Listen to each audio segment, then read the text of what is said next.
Good evening. The hunt is on tonight for two men believed to have set off a homemade bomb inside this Mississauga restaurant last night.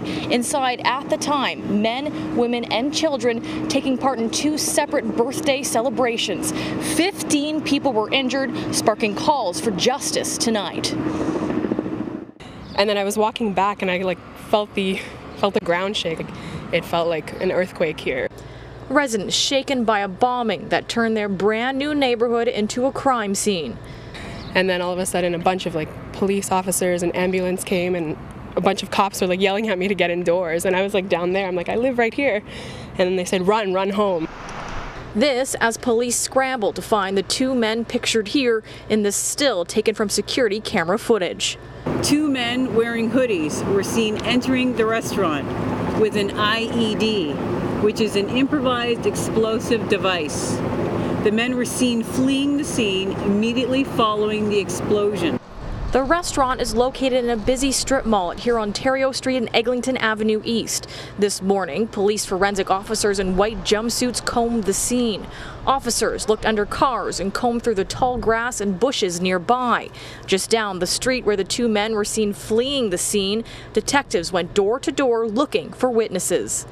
Yeah, I heard a bomb. It's a big noise, and so two people running all the way from there to there. These people just keep running from there to there, and sometimes turn their head back, see looking that way.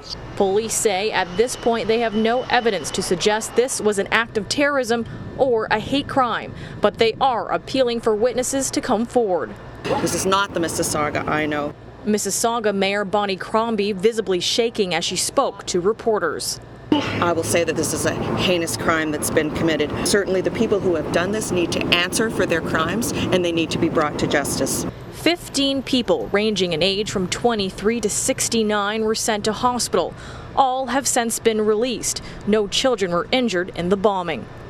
I was worried, I was nervous because I know people in the neighborhood, right? And I have friends who go to this restaurant and we always go there, so I'm kind of shocked that it happened there.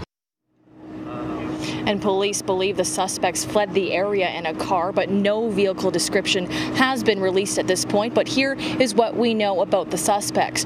One is 5'10" to 6 feet tall with a stocky build, believed to be in his mid-20s with light skin. He was last seen wearing dark blue jeans, a dark-colored zip-up hoodie pulled over his head, and a baseball cap with a light gray peak.